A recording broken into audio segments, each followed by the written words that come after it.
الحمد لله رب العالمين والصلاة والسلام على رسوله الكريم وعلى آله وصحبه أجمعين وعلى من تبعهم بإحسان إلى يوم الدين ما بعد.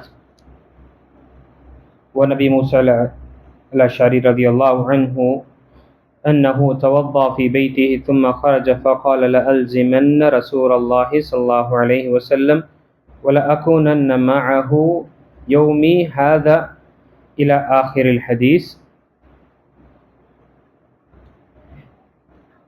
கணித்துக்குரிய அல்லாஹ் நடிகார்களே, நாம் தொடர்ச்சியாக நன்மாராயம் கூறுதல், நல்லது கூறுவது விருப்பத்தக்கதானது என்ற தலைப்பின் கீழ் ஹதீஸுகளை பார்த்து கொண்டு வருகின்றோம். இன்று பார்க்கக்கூடிய ஒரு நீளமான ஹதீஸ், ஒரு சம்பவம். அந்த சம்பவத்தில் புகாரி மற்றும் முஸ்லிமில் வரக்கூடிய ஹதீஸு, அபு மூசா அல்-அஷ்அரி ரலியல்லாஹு அவர்கள் அறிவிக்கின்றார்கள், ஒரு நாள் நான் நபிகள் நாயகம் ஸல்லல்லாஹு அலைஹி வஸல்லமை வீட்டிலிருந்து ஒது செய்துவிட்டு இன்று முழுக்க அல்லாஹ்வுடைய தூதருடன் தான் இருப்பேன் என்ற ஒரு விருப்பத்தை, ஒரு எண்ணத்தை கொண்டு நான் என்னுடைய வீட்டிலிருந்து வெளியேறினேன். வெளியேறிய பிறகு நான் நபி ஸல்லல்லாஹு அலைஹி வஸல்லமை பள்ளிவாசலுக்கு சென்று பார்க்கும் பொழுது அவர்களை நான் அடையவில்லை.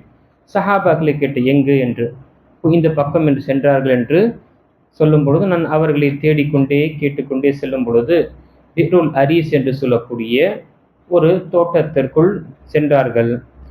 அங்கு அந்த தோட்டத்தில் ஒரு கிணற்று உள்ளது, அதனுடைய பெயர் அரீஸ் என்ற.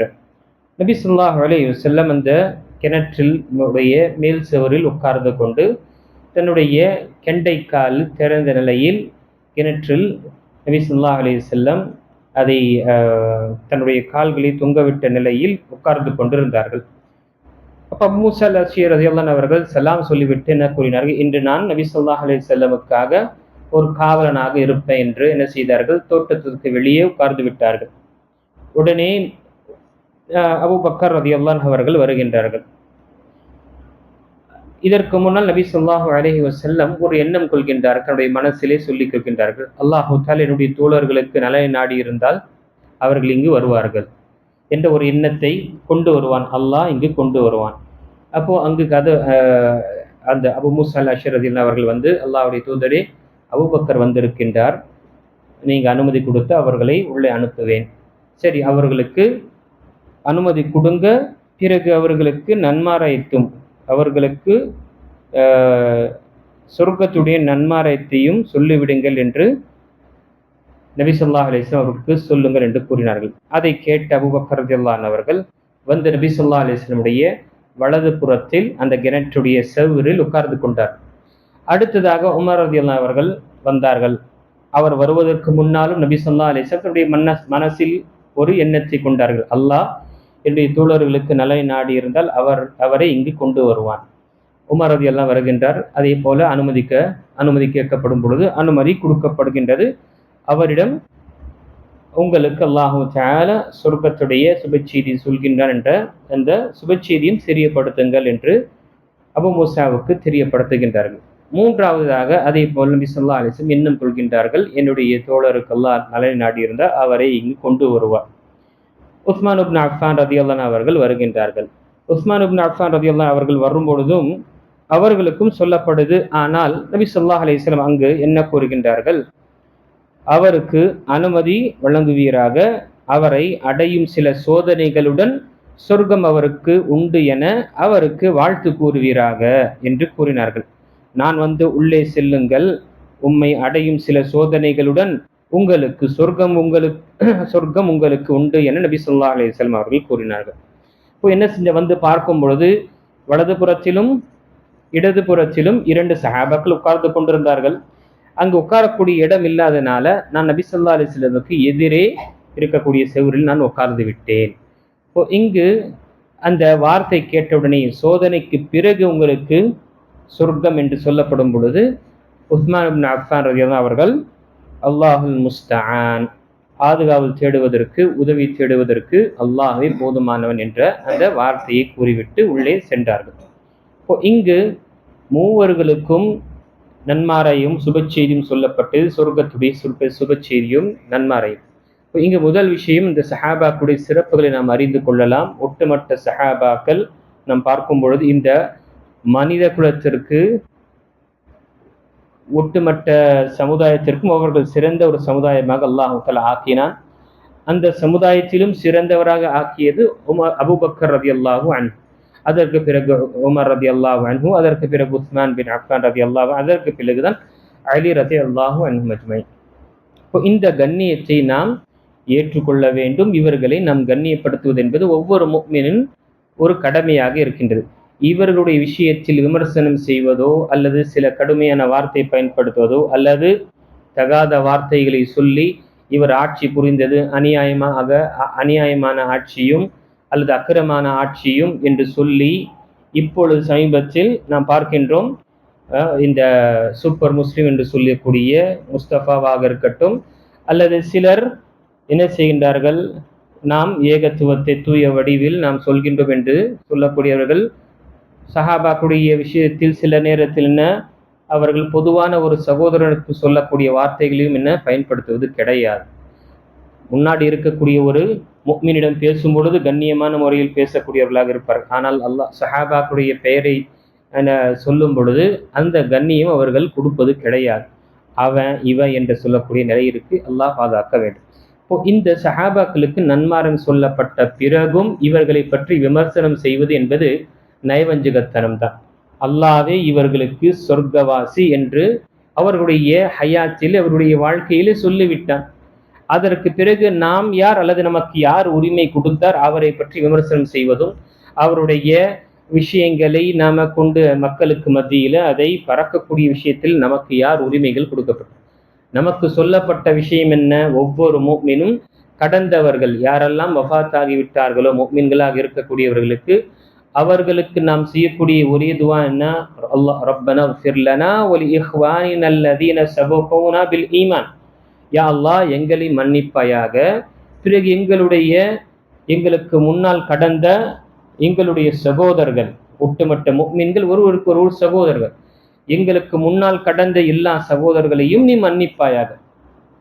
ரப்பனா ஃபிர் லனா வ லி இஹ்வானினா அல்லதீன சபகூனா பில் ஈமான் வலா தஜ்அல் ஃபீ குலூபினா கில்லல் லில்லதீன ஆமனூ. யா அல்லாஹ் இஸ்லாத்தை ஏற்றுக்கொண்டு இதற்கு எங்களுக்கு முன்னால் அவர்கள் வஃபாத்தானவர்களுடைய விஷயத்தில் எங்களுடைய உள்ளத்தில் ஒரு சிறிதளவும் காழ்ப்புணர்ச்சியோ அல்லது சிறிதளவும் அந்த குரோதமோ வெறுப்பு நீ ஏற்படுத்தி விடாது என்று நபி அல்லாஹு தஆலா நமக்கு இங்கு கற்றுக் கொடுக்கின்றான் என்று இருக்கும் பொழுது நம்மை விட்டு பிரிந்த ஒரு சகோதரன் அவர் முஃமினாக இருக்கும் பொழுது அவருடைய தவறை நாம அதை மறந்து விட்டு அல்லாஹ்விடம் அவருக்காக பாவ மன்னிப்பு தேடுங்கள் என்று சொல்லப்படக்கூடிய இருக்கும் பொழுது சஹாபாக்களுடைய விஷயத்தில் விமர்சனம் செய்வதும் அதை தோண்டி தோண்டி எடுத்து வந்து அல்லது அதில் தன்னுடைய வார்த்தை ஜாலைகளை கொண்டும் வார்த்தையுடைய அந்த மாய விஷயத்தை கொண்டு என்ன செய்கின்ற மக்களை சஹாபாக்களுடைய விஷயத்தில் விமர்சனம் செய்யக்கூடிய நிலை ஏற்படுது. அல்லாஹ்வை அப்படிப்பட்டவர்கள் அஞ்சிக் கொள்ள வேண்டும். இந்த விஷயம் அனைத்துமே என்ன? முனாஃபிக்கீன்கள் தான் செய்து கொண்டு இருந்தார்கள். அடுத்ததாக ஷியாக்கள் செய்து கொண்டு இருக்கின்றார்கள். யாரெல்லாம் சஹாபாக்களை பற்றி விமர்சனம் செய்கின்றார்களோ சகோதரர்களே நாம் அறிந்து கொள்ள வேண்டும், எல்லாமே அவர்களுடைய தாக்கம் அல்லது அவர்கள் எடுத்துக்கொண்ட விஷயம் பார்க்கும் முனாஃபிக்கீன்களுடைய அந்த நயவஞ்சகத்தனத்தில் தான் வந்திருக்கு. நீங்க எல்லா விஷயத்தில் பார்க்கும் பொழுது சஹாபாக்களை யாரெல்லாம் விமர்சனம் செய்திருக்கின்றார்களோ அந்த விமர்சனம் எங்கிருந்திருக்கும்? இதற்கு முன்னால் ஒன்று ஷியா செய்திருப்பான் அல்ல அதற்கு முன்னால் இருந்த முனாஃபிகீன்கள் செய்திருப்பார்கள். நான் பார்க்கலையா குர்ஆனிலும் எத்தனையோ இடத்துல இவர்கள் முனாஃபிகீன்கள் நயவஞ்சகர்கள் அல்லாஹ்வுடைய தூதரையும் அல்லாஹ்வுடைய தூதரின் தோழர்களையும் விமர்சனம் செய்யும் பொழுது மதீனாவுக்கு சென்ற உடனேயே நாம் என்ன செய்வோம்? லஹுனுஹ்ரிஜன்னல் அஅஸ்ஸு மின்ஹல் அதர். கண்ணியமானவர்கள் என்ன செய்வார்கள்? இழிவுபட்டவர்களை விரட்டுவார்கள். அந்த கண்ணியமானவர்கள் யாரை அவர்கள் சொல்லிக் கொள்கின்றார்கள்? அப்துல்லா பின் உபையும் அவனுடைய ஒட்டுமொத்த அந்த கூட்டாளியும். அதே இழிவுபட்டவர்களை சொல்லும் பொழுது எதை அவர்கள் குறிப்பிடுகின்றார்கள்? அல்லாஹுடைய தூதரையும் அவர்களை ஏற்றுக்கொண்ட சஹாபாக்களையும் அவர்கள் இழிவுபட்டு அல்லாஹு தஆலா வசனத்தியர்கள் கண்ணியம் என்பதே யாருக்கு? அல்லாஹ்வுக்கும் அவனுடைய தூதருக்கும் முஃமின்களுக்கு தான். ஆனா இந்த முனாஃபிகீன்களுக்கு ஒருபோதும் இந்த விஷயம் புரிவது கிடையாது. ஆக இந்த விஷயத்தை இந்த ஹதீஸில் நம்ம நன்மாராயம் என்ற இந்த சம்பவத்தை நாம் அறிந்தாலும் இங்கு சஹாபாக்குடைய கண்ணியத்தை பற்றி நாம் மறந்துவிடக் கூடாது. நம்முடைய உள்ளத்தில் அவர்களுடைய விஷயத்தில் நாம் எப்பொழுதுமே ஒரு தவறான ஒரு எண்ணத்தை நாம் வைக்கக்கூடாது. அல்லாஹ்வே மன்னித்து விட்ட பிறகு நாம் யார் அதை தோண்டி எடுத்து மக்களுக்கு சொல்வதற்காக? அல்லாஹு தஆலா அங்கீகரித்து விட்டான். ரலியல்லாஹு அன்ஹும் வ ரது அன். அல்லாஹ் அவர்களை பொருந்தி கொண்டான், அவர்களும் அல்லாஹ்வை பொருந்தி கொண்டார். இந்த வசனத்தின் மீது ஈமான் கொள்கின்றோமா இல்லையா? இந்த வசனம் கியாமத் நாள் வரை எதுவரை வேதம் இருக்குமோ அதுவரை இவர்களுடைய சிறப்புகள் இருந்து கொண்டுதான் இருக்கும். இவர்களுடைய சிறப்பு என்ன? நபி ஸல்லல்லாஹு அலைஹி வஸல்லம் காலம் வரை தான், அதற்கு பிறகு முடிஞ்சது காலவிதியாக சொல்ல முடியும். அப்படி இருக்கும் பொழுது இவர்களுடைய இந்த விஷயங்களை நாம ரொம்பவும் நுணுக்கமாக இருக்க வேண்டும். சஹாபாக்களை நேசிக்கக்கூடியவர் அவர் முஃமினாக தான் இருப்பார். சஹாபாக்களை விமர்சனமோ அல்லது தனக்கு அவர்களை பற்றி காழ்ப்புணர்ச்சியோ அல்லது சில மனிதன் என்ற அந்த அடிப்படையில் அவர்களுக்கு ஏற்பட்ட சில கருத்துக்களுடைய விஷயத்தை அதை பெரிய ஒரு பெருச்சாலியாக்கிற மாதிரி பெரிய ஒரு விஷயத்தை ஆக்கி அதை மீடியாவை கொண்டு வந்து செய்வது என்பது இது ஒரு முஃமினுக்கு உகர்ந்தது கிடையாது. அப்படிப்பட்டவன் அல்லாஹை அஞ்சிக் கொள்ள வேண்டும். ஆக இந்த ஹதீஸில் நாம இந்த 3 விஷயங்களில் சொல்லப்பட்ட விஷயம், சயீத் இப்னு முஸையிப் ரஹிமஹுல்லாஹ் தாபிஈனாக இருக்கக்கூடிய சயீத் இப்னு முஸையிப், இவர் இந்த என்ன காரணம், இங்கு வலது புறத்தில் அபூபக்கரும் இடது புறத்தில் உஸ்மானும் என்று உமர் ரலியல்லாஹு அவர்கள் உட்கார்ந்தார்கள். முன்னாடி இடம் இல்லாத காரணத்தினால் உஸ்மான் இப்னு அஃபான் ரலியல்லாஹு அவர்கள் முன்னால் உட்கார்ந்தார்கள் என்ற இந்த சம்பவத்தை கொண்டு அவர்கள் விளக்க உரையாக அவங்களுடைய ஒரு கருத்தை கூறினார்கள். எப்படி தெரிய வருகின்றது என்றால், இவருடைய மூவருடைய கபரும் ஒரே இடத்தில் அடக்கப்படக்கூடும் என்ற அந்த ஒரு விஷயம்தான் வருகின்றது. உஸ்மான் பின் அஃபான் ரலியல்லாஹு அவருடைய உடல் என்ன, நபி ஸல்லல்லாஹு அலைஹி வஸல்லம் மற்றும் அபூபக்கர் உமருடைய கூட அங்கு அடக்கம் செய்யப்படலை. உமர் மற்றும் அபூபக்கர் ரலியல்லாஹு அன்ஹுமா இருவர்களுடைய உடலையும் நபி ஸல்லல்லாஹு அலைஹி வஸல்லம் அடக்கம் செய்த அந்த அறையில் தான் அடக்கம் செய்யப்பட்டது. உஸ்மான் இப்னு அஃபான் ரலியல்லாஹு அவர்களுக்கு ஏற்பட்ட சோதனை என்ன? அவர்கள் கொல்லப்பட்டார்கள், ஷஹீதாக்கப்பட்டார்கள். தஹஜ்ஜுடைய நேரத்தில் அல்லாஹு தஆலாவுடைய வசனத்தை ஓதி கொண்டிருக்கும் பொழுது அவர்களை ஹவாரிஜிகள் இவர்கள் அநியாயமான அல்லது அட்டுழியமான ஆட்சி அமைக்கின்றார்கள், எல்லாமே தன்னுடைய உறவினர்களுக்கு ஆட்சி அதிகாரத்தை கொடுத்து விட்டார்கள் என்ற அந்த காரணத்தை வைத்து கொண்டு உஸ்மான் பின் அஃபான் ரலியல்லாஹு அவர்களை ஷஹீதாக்கினார்கள். அவருடைய ரத்தம் அவர்கள் படித்து கொண்டிருந்த அந்த வசனத்தில் ஃபஸயக்ஃபீகஹுமுல்லாஹ், அல்லாஹ் அவர்களுக்கு போதுமானவன் என்ற அந்த விஷயம் சொல்லக்கூடிய இந்த சூழ்ச்சிகள் எல்லாம் அல்லாஹ் பார்த்து கொண்டிருக்கின்றான், அல்லாஹ் அவர்களுக்கு போதுமானவனாக இருக்கின்றான் என்ற விஷயத்தில் அங்கு அந்த இரத்தத்துடைய அந்த சொட்டு விழுந்திருந்தது. அந்த முஸ்ஹஃப் இன்னும் பிரிட்டன்ல லைப்ரரியில அந்த முஸ்ஹஃப் பாதுகாக்கப்பட்ட நிலையிலே அங்கு இருக்கு. ஆக இது ஒரு சோதனையாக இருக்கின்றது. நபி ஸல்லல்லாஹு அலைஹி வஸல்லம் தன்னுடைய சஹாபாக்களுக்கு சொல்லும் பொழுது அவர்கள் ஷஹீதாக்கப்படுவார்கள் என்று சொன்ன பிறகும் அவர்களுடைய ஈமான்ல எந்த ஒரு விஷயம் என்ன மாற்றம் அல்லது எந்த ஒரு ஈமானுடைய விஷயத்திலே எந்த ஒரு மாறுதல் ஏற்படவில்லை. ஆக அவர்களை கண்ணியப்படுத்துவது என்பது ஒவ்வொரு முஸ்லிமின் மீது கடமையாக இருக்கின்றது. மனிதன் என்ற அடிப்படையில் அவர்களுடைய வாழ்க்கையில் ஏற்படக்கூடிய தவறுகளை மன்னிப்பதற்காக அல்லாஹ்விடம் துஆ செய்யணும். அவர்களுடைய வாழ்க்கையில தவறு ஏற்படவில்லை என்றால் புனிதத்தன்மை வந்துருமே. புனிதத்தன்மை இஸ்மா என்று சொல்லக்கூடிய நபிமார்களுக்கு கொடுக்கப்பட்ட அந்த பாவத்திலிருந்து பாதுகாக்கப்பட்டவர்கள் என்ற அந்த இஸ்மா புனிதத்தன்மை வந்துவிடும்.